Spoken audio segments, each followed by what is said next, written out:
Ce que l'on sait des négociations entre les États-Unis et l'Iran qui se tiendront à partir de vendredi au Pakistan, France Info. Ce que l'on sait des négociations entre les États-Unis et l'Iran qui se tiendront à partir de vendredi au Pakistan après l'accord de cessez-le-feu entre les États-Unis et l'Iran, les deux pays se retrouvent à Islamabad pour conclure une paix durable, selon le Premier ministre du Pakistan. Publié le 09-04-2026 15h citant de lecture, 5 minutes des agents de sécurité patrouillent près du ministère des Affaires étrangères à Islamabad, au Pakistan, le 9 avril 2026. Amir Qureshi AFP Washington et Téhéran ont convenu d'un cessez-le-feu de 2 semaines mardi 7 avril, un peu plus d'une heure avant l'expiration de l'ultimatum de Donald Trump. Le lendemain, les deux pays ont chacun revendiqué leur succès. Une victoire totale et complète. 100. Il n'y a aucun doute là-dessus, a estimé le président des États-Unis, interrogé par l'AFP au téléphone peu après l'annonce du cessez-le-feu. L'Iran a remporté une grande victoire, a de son côté proclamé le Conseil suprême de la sécurité d'Iran estimant que l'ennemi a subi une défaite indéniable, historique et écrasante. L'Iran et les États-Unis doivent désormais entamer des pourparlers à partir du vendredi 10 avril à Islamabad, Pakistan afin de trouver un accord sur le long terme. France Info fait le point sur l'organisation de ces négociations. Le Pakistan accueille ses pourparlers pays médiateurs dans la guerre au Moyen-Orient. Le Pakistan s'est proposé d'accueillir à Islamabad les négociations entre les États-Unis et l'Iran visant à parvenir à un accord définitif, selon le Premier ministre Shehbaz Sharif. Nous espérons sincèrement que les pourparlers d'Islamabad aboutiront à une paix durable et souhaitons pouvoir vous faire part d'autres bonnes nouvelles dans les jours à venir, a-t-il déclaré. Le Pakistan entretient de bonnes relations avec les États-Unis comme avec son voisin iranien. Le gouvernement pakistanais a en effet développé une proximité avec le président américain, qui apprécie particulièrement son chef des armées, mais aussi avec l'entourage de Donald Trump et notamment son émissaire Steve Witkoff, qui a des relations d'affaires au Pakistan. Iraniens et Américains vont négocier directement. Américains et Iraniens feront le déplacement au Pakistan. La délégation américaine sera menée par le vice-président J.D. Vance, a annoncé la Maison-Blanche mercredi. L'émissaire spécial Steve Witkoff ainsi que Jared Kushner, le gendre de Donald Trump, participeront également à ces discussions avec l'Iran, a précisé la porte-parole de la Maison-Blanche, Caroline Leavitt, lors d'un point presse. Après avoir annoncé sur le réseau social X l'arrivée d'une délégation iranienne sur le sol pakistanais jeudi 9 avril, l'ambassadeur d'Iran à Islamabad a supprimé son message. La délégation iranienne arrive ce soir à Islamabad, à l'invitation de l'honorable Premier ministre, Shehbaz Sharif, pour des pourparlers sérieux basés sur les 10 points proposés par l'Iran, avait-il écrit.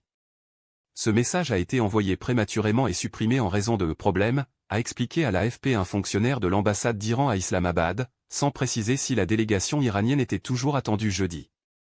Les discussions évoqueront le plan en 10 points iranien. Les négociations s'appuieront sur une liste de 10 points proposés mardi par Téhéran, pour engager un accord de paix à long terme, constituant une base viable pour négocier, selon Donald Trump.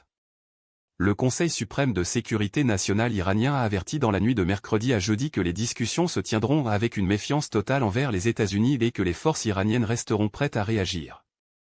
Le plan en 10 points iranien évoque notamment le maintien du contrôle iranien sur le détroit d'Ormuz, l'acceptation de l'enrichissement d'uranium, la levée de toutes les sanctions primaires et secondaires. Il demande également que les États-Unis doivent s'engager à garantir, en principe, la non-agression, l'arrêt de la guerre sur tous les fronts y compris au Liban, où Israël a mené des frappes aériennes meurtrières, et au retrait des forces américaines dans le pays. Donald Trump, qui avait auparavant menacé d'anéantir la civilisation iranienne, s'est dit prêt à discuter de la levée des sanctions asphyxiant l'économie iranienne, mais a assuré qu'il n'y aurait aucun enrichissement d'uranium. Un haut responsable de la Maison-Blanche entretient le flou sur le fond de ces négociations. Il a assuré que ce plan, diffusé publiquement par l'Iran, n'était pas le document servant de base aux discussions avec les États-Unis, contredisant l'annonce du président américain. Le document mentionné par la presse n'est pas le plan sur lequel nous travaillons. Nous n'allons pas négocier publiquement, a déclaré cette source sous couvert d'anonymat à l'AFP. Des jours fériés ont été décrétés à Islamabad. Les autorités pakistanaises ont décrété que les prochains jours seront fériés à Islamabad. Bien qu'aucune raison spécifique n'ait été fournie, cette consigne est souvent donnée pour des raisons de sécurité avant des événements diplomatiques d'importance. Les services essentiels resteront opérationnels, a précisé le bureau du commissaire adjoint dans un communiqué publié sur X, conseillant aux résidents de planifier leurs activités en conséquence. Les bureaux fournissant des services essentiels resteront ouverts, notamment la police, les hôpitaux ainsi que les services d'électricité et de gaz. Sujet suivant. Prix des carburants, les baisses devraient être traduites à la pompe à partir de vendredi, estime le ministre du Commerce, France Info.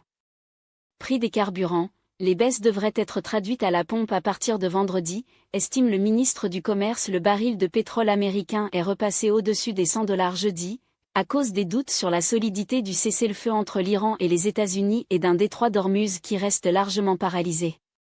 Publié le 09-04-2026 18h30 mis à jour le 09-04-2026 18h49 temps de lecture, 1 minute. Le ministre de l'économie, Roland Lescure au centre, entouré du ministre du Commerce, Serge Papin, et de la porte-parole du gouvernement et ministre chargé de l'énergie, Maud Bréjon, le 9 avril 2026 à Bercy-Paris. Julien Deorosa AFP. Les factures de carburant vont-elles enfin baisser, après une hausse continue d'un mois? Les baisses devraient être traduites à la pompe à partir de demain vendredi dans les stations qui ont un débit important, et plus tard pour les plus petites stations, a estimé Serge Papin, le ministre du Commerce, à l'occasion d'un point presse à l'issue d'une réunion avec les distributeurs de carburant, jeudi 9 avril. Le gouvernement est toutefois resté prudent. Les marchés sont extrêmement volatiles, a déclaré le ministre de l'économie, Roland Lescure, lors de cette réunion, expliquant que le prix du gazole coté à Rotterdam remonte aujourd'hui jeudi après avoir fortement baissé mercredi. On a une profession responsable qui souhaite s'engager, a-t-il ajouté à l'issue d'une réunion avec les distributeurs de carburant. Le baril de pétrole américain est repassé au-dessus des $100 jeudi, à cause des doutes sur la solidité du cessez-le-feu entre l'Iran et les États-Unis et d'un détroit d'Ormuz qui reste largement paralysé. Sujet suivant. Guerre en Ukraine, Kiev et Moscou d'accord pour un bref cessez-le-feu lors de la Pâque orthodoxe, France Info. Guerre en Ukraine, Kiev et Moscou d'accord pour un bref cessez-le-feu lors de la Pâque orthodoxe. Vladimir Poutine a accepté la trêve proposée par Volodymyr Zelensky, le temps de cette fête religieuse prévue samedi et dimanche.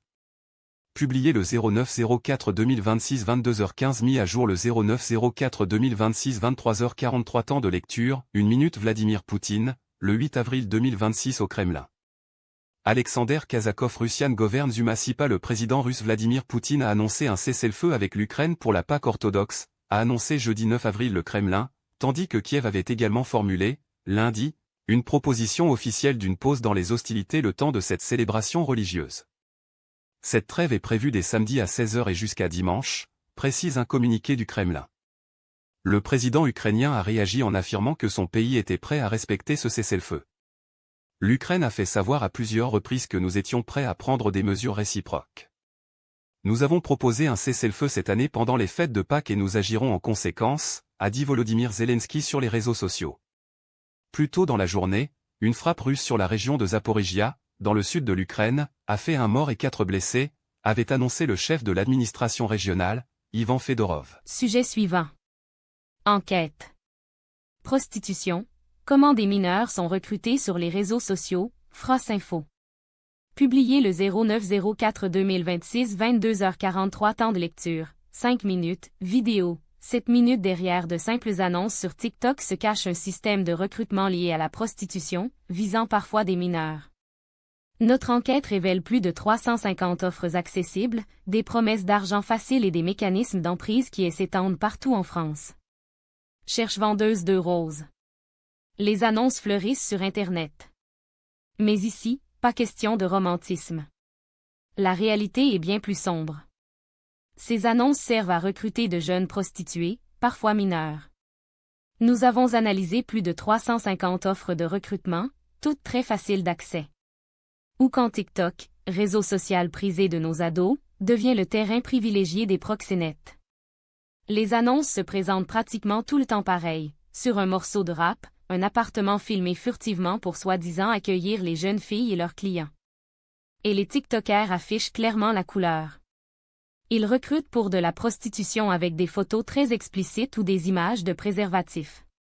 Les mots employés sont sans équivoque. Ils parlent de passes, de tapins, se présentent eux-mêmes comme des proxénètes. Et sur toutes les vidéos, les mêmes engagements, les filles sont logées et nourries. Les recruteurs offrent de prendre en charge leurs billets de train et leur assurent la sécurité. À chaque fois dans les annonces, la promesse de l'argent facile avec des liasses de billets et un partage des montants affichés, 50 pour la jeune fille, 50 pour le proxénète. Certains proposent 60, concurrence oblige. Elle en promet même 70 à la prostituée. Impossible de savoir si les filles touchent réellement ces montants.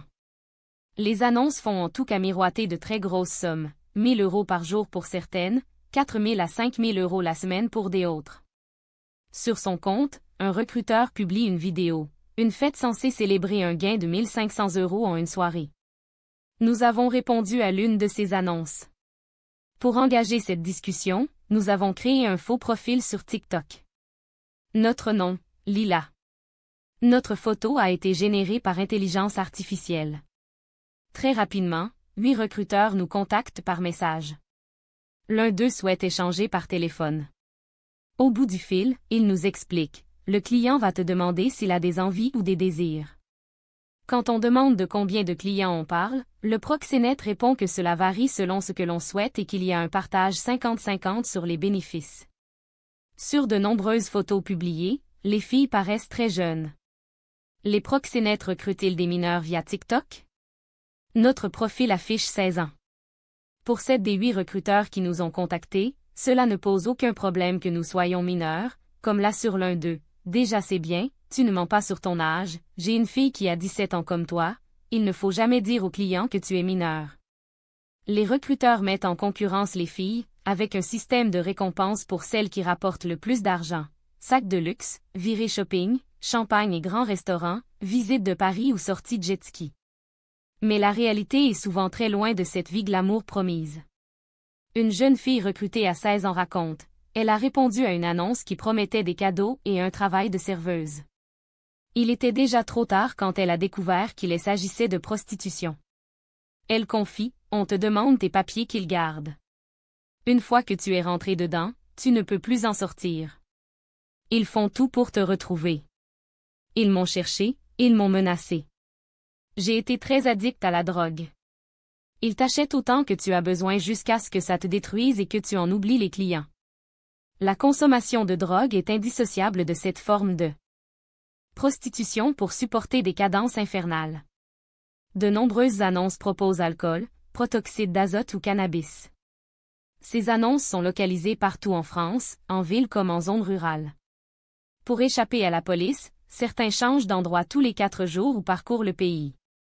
Ils louent des appartements sur des plateformes de location saisonnière. Un propriétaire témoigne après la découverte qu'un de ses logements a servi à cela. On est hyper vigilant sur ça, mais là on est clairement impuissant et floué par les locataires. Les associations estiment à 40 000 le nombre de victimes d'exploitation sexuelle en France, dont près de la moitié seraient mineures. Une association toulousaine tente d'aider ces jeunes filles. Jennifer Pellet, de l'association Nos ados oubliés, explique. Ces jeunes filles issues de l'aide sociale à l'enfance auront parfois à peine 10 ou 20 de l'argent qu'elles gagnent. On leur donne de la drogue, mais ensuite on leur demande de rembourser avec les passes. Le responsable de sécurité n'est pas là pour protéger, mais pour les contraindre. Nous avons contacté TikTok, qui affirme lutter contre ces contenus. Les recruteurs encourent jusqu'à 7 ans de prison, et 20 ans lorsqu'il s'agit de mineurs de moins de 15 ans. Sujet suivant. Ils sont vraiment trop agressifs, trop virulents. À Villeneuve-Saint-Georges, 11 policiers soupçonnés de violence ont été arrêtés, France Info. Publié le 09-04-2026 22h, mis à jour le 09-04-2026 23h51. Temps de lecture, 2 minutes, vidéo, 2 minutes. C'est une affaire rarissime. 11 policiers municipaux de Villeneuve-Saint-Georges-Val-de-Marne ont été interpellés et placés en garde à vue. Ils ont été arrêtés sur leur lieu de travail, pendant leur service, visés par des plaintes pour des faits de violence et de vol. La maire de la ville les soutient. Ce texte correspond à une partie de la retranscription du reportage ci-dessus. Cliquez sur la vidéo pour la regarder dans son intégralité. Une police municipale dans la tourmente, des locaux perquisitionnés et 11 agents interpellés sur leur lieu de travail lors d'une descente de leurs collègues de la police nationale. C'était dans l'après-midi du mercredi 8 avril, à Villeneuve-Saint-Georges, dans le Val-de-Marne. Dans l'unité, la majorité des policiers de terrain sont interrogés. Ils sont soupçonnés de violences aggravées, de faux en écriture, de violation de domicile, de vol, ou encore de dégradation. Parmi les faits qui leur sont reprochés, des violences sur un homme. Après un différend, elles auraient eu lieu dans un bar, lors de la retransmission d'un match de football, en janvier. La scène se serait déroulée dans les toilettes, avec un pistolet à impulsion électrique. Ils m'ont tasé les couilles. J'ai une fracture ici, j'ai des bleus à l'œil, décrit le plaignant, qui se serait vu prescrire 15 jours d'arrêt de travail. À Villeneuve-Saint-Georges, où les effectifs de la police municipale ont été augmentés ces derniers mois, les habitants sont partagés sur leur action. Depuis qu'ils sont là avec beaucoup d'effectifs, franchement, on voit le changement dans la ville. Mais on a remarqué aussi certains comportements de leur part. Ils sont vraiment trop agressifs, trop virulents, en fait, glisse un homme. Nouvellement réélu, la maire de la ville défend ses effectifs. Moi, je fais confiance à mes services de police. Ce sont des professionnels, je vous le rappelle. Maintenant, il y a une enquête. Elle va faire la lumière sur les faits et on jugera. Et après, moi, je prendrai mes responsabilités en fonction des résultats de l'enquête, réagit Christelle Niasme, maire LR de Villeneuve-Saint-Georges. Les gardes à vue des policiers municipaux peuvent se prolonger jusqu'à demain.